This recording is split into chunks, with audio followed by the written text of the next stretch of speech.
Let's take a look at some high-performance HMI techniques, starting with the use of color for your HMI screens. A lot of traditional HMIs look like what you see here, where you are using graphics and various colors to show machine states. For example, you may use green for running and red for stopped, or some other colors that you choose. You may also have graphics that don't show any state. They are only used for display purposes. The main problem here with using a lot of color is that the operator has a lot going on and may not be able to identify an issue quickly. For example, take the color red. It can mean the machine is stopped, and it can also mean the machine is faulted. We need to clearly let the operator know what is going on.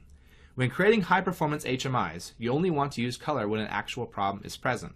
Otherwise, you use grayscale colors, especially to represent states. Let's take a look here at what we have on the screen. At the very top, we have a representation of a pump. The first is a running pump, the second is a stopped pump, and the third is just a graphical representation of a pump, meaning it's just used for display purposes.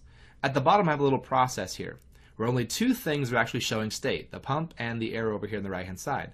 The rest of it is just graphics that show me what the process looks like. After applying some HMI techniques, let's look at this screen now. At the top, you can see I have a different representation of the pump. The first is a running pump, and you can see it's white. So I'm using grayscale colors here. White typically denotes that the machine is running. And then right below, you see you have a label called running. This is actually using redundant coding. So I have two ways of knowing if that machine is running. First by the color, and second by the label.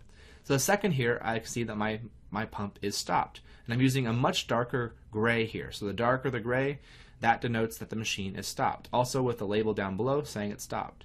The third one is just a pump that has no state. Basically, it blends in with the background, has the exact same color as the background. You'll see an outline here so you know it's part of the process. At the bottom, if I look at the process here, I can see that I no longer have any pipes. I'm just using simple lines and arrows to denote how the process is flowing. My mixer is not an actual graphic here, just an outline of the graphic, and it blends in with the background so that we know it has no state. As you can see on my pump, it is white here showing that it's running along with the label right below it. And then on the right hand side, the product of the arrow actually has that gray, letting me know that it's running or not. So by using the use of color, using grayscale colors here, and redundant coding, we can let the operator know exactly what's happening.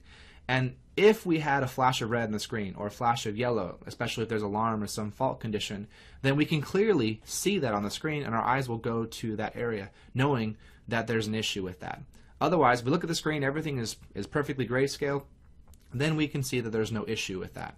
So using color is really important inside of your HMI screens.